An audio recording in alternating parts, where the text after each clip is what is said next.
বিসমিল্লাহির রহমানির রহিম। জেলা প্রশাসক সম্মেলনের সমাপনী অনুষ্ঠানের সম্মানিত সভাপতি, সদস্য মন্ত্রী পরিষদ, উপদেষ্টা পরিষদের সদস্যবৃন্দ, উপস্থিত সচিবগণ, উপস্থিত সেনাবাহিনী প্রধান, নৌবাহিনী প্রধান, বিমান বাহিনী প্রধান সহ পুলিশ বাহিনী প্রধান, আজকের এই অনুষ্ঠানে উপস্থিত বিভাগীয় কমিশনার এবং জেলা প্রশাসকবৃন্দ, বাংলাদেশ অ্যাডমিনিস্ট্রেটিভ সিভিল সার্ভিস অ্যাসোসিয়েশনের সদস্যবৃন্দ এবং ভদ্র মহিলা মহোদয়গণ, আসসালামু আলাইকুম। বিভাগীয় কমিশনার এবং জেলা প্রশাসকদের 4 দিনের সম্মেলনের সমাপনী অনুষ্ঠান শেষে আপনারা প্রায় প্রত্যেকেই আগামীকাল হয়তো যে যার কর্মস্থলে ফিরে যাবেন এবং যথারীতি কাজ শুরু করবেন। আপনারা এই 4 দিনের সম্মেলনে আপনারা একদিকে প্রশাসনিক বিষয়গুলো সম্পর্কে হালনাগাদ তথ্য পেয়েছেন, অপরদিকে বর্তমান সরকারের লক্ষ্য, উদ্দেশ্য এবং কর্মসূচিগুলো সম্পর্কে হাতে কলমে অবগত হয়েছেন।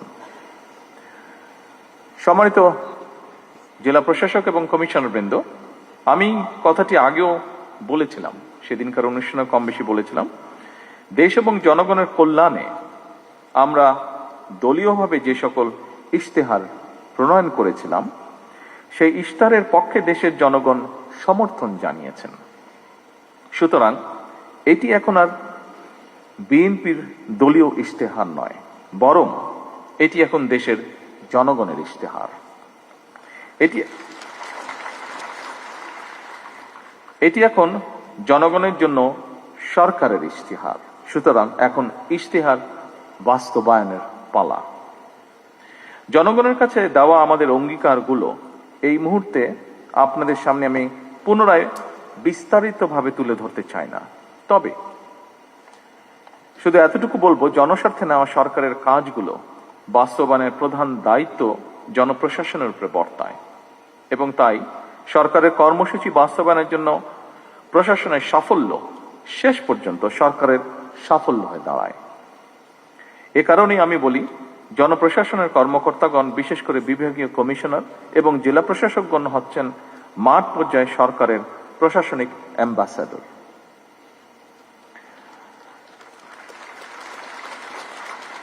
সম্মানিত সকল উপস্থিতিবৃন্দ, বর্তমান সরকারের উপর জনগণের প্রত্যাশা অনেক। বর্তমান গণতান্ত্রিক সরকার জনগণের সকল যৌক্তিক প্রত্যাশা সাধ্যমতন পূরণ করতে বদ্ধপরিকর।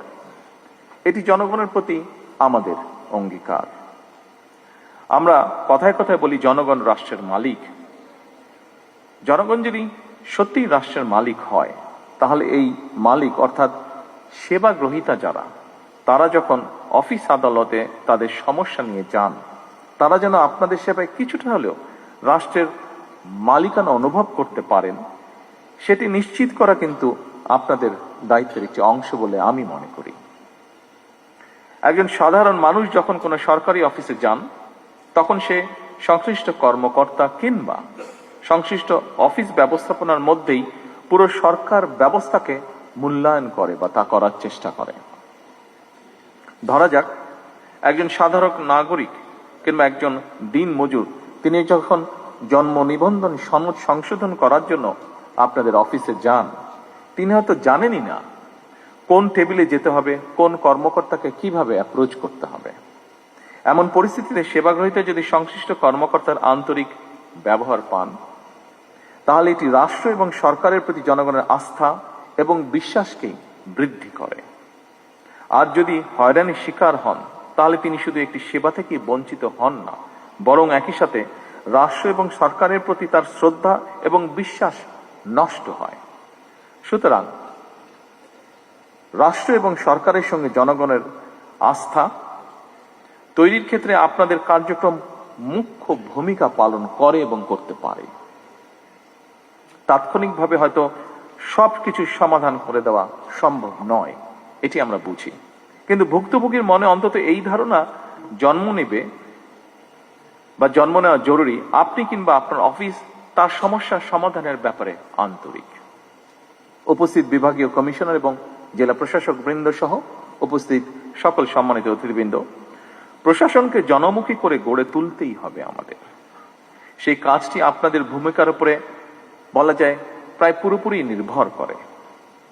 আমাদের সরকার এমন একটি জনমুখী সরকার প্রশাসন চায়, যেখানে সরকারি দপ্তরে সাধারণ মানুষ সম্মানের সাথে দ্রুত, স্বচ্ছ এবং হয়রানি মুক্তভাবে সেবা পাবে। এই বিষয়টি আপনারা নিশ্চিত করতে সক্ষম। আইন অবশ্যই গুরুত্বপূর্ণ, কিন্তু মানবিকতাও আরো বেশি তাৎপর্যপূর্ণ। সম্মানিত উপস্থিতিবৃন্দ, একজন বৃদ্ধ কিংবা সুস্থ মানুষ আপনাদের অফিসের সামনে কিংবা সেবার জন্য লাইনে দাঁড়িয়ে থাকেন, তখন তাদের বিষয়গুলো আইনগত উপায়ে সমাধানের পাশাপাশি তাদের প্রতি মানবিক আচরণও খুবই জরুরি। সেবা গ্রহীতার প্রতি আপনাদের আন্তরিক ও সহানুভূতিশীল ব্যবহার তাদের প্রতি রাষ্ট্র এবং সরকারের ব্যবস্থা সম্পর্কে ইতিবাচক ধারণার জন্ম দেয়। হয়তো এই বিষয়গুলো আমাদের অনেকের কাছে হয়তো খুব ছোট মনে হতে পারে, কিন্তু জনমনের প্রভাব কিন্তু অনেক বেশি। ভবিষ্যতে এসব বিষয়গুলোর প্রতি আরো মনোযোগী এবং যত্নবান থাকার জন্য আমি আপনাদের দৃষ্টি আকর্ষণ করছি। উপস্থিত বিভাগীয় কমিশনার এবং জেলা প্রশাসক বৃন্দ, রাষ্ট্রের সবচেয়ে বড় সম্পদ হলো জনগণের বিশ্বাস। সরকার এবং প্রশাসনের স্বচ্ছতা ও জবাবদিহিতার মাধ্যমে জনমনে এই বিশ্বাস কিন্তু ধীরে ধীরে গড়ে ওঠে।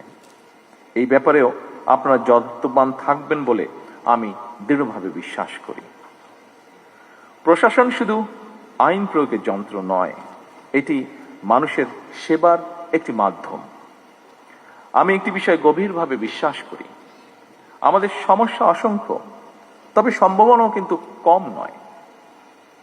আমাদের দেশের ডেমোগ্রাফিক ডিভিডেন্ড যেটি আছে, এর সুযোগ নিয়ে আমরা যদি তরুণ এবং কর্মক্ষম জনগোষ্ঠীকে দক্ষ জনশক্তিতে রূপান্তরিত করতে পারি, তাহলে এই জনসংখ্যাই কিন্তু হবে আমাদের জনসম্পদ। এবং বিশ্বাস রাখুন, এরাই কিন্তু বদলে দিতে পারবে আমাদের এই প্রিয় বাংলাদেশকে।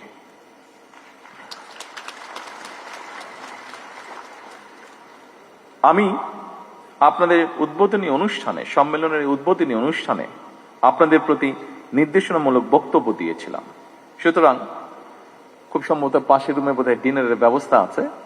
ডিনার সামনে রেখে আমি খুব একটা লম্বা করতে চাই না আমার বক্তব্য। আগেও বেশ কিছু বক্তব্য আমরা শুনেছি।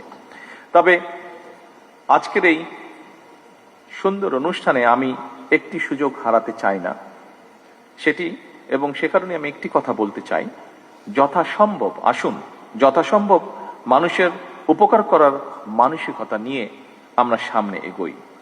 রাষ্ট্র এবং সমাজের ধর্মীয় সামাজিক মূল্যবোধগুলোকে জাগিয়ে রাখতে আমাদেরকে সম্ভাব্য সকল উপায় বের করা প্রয়োজন।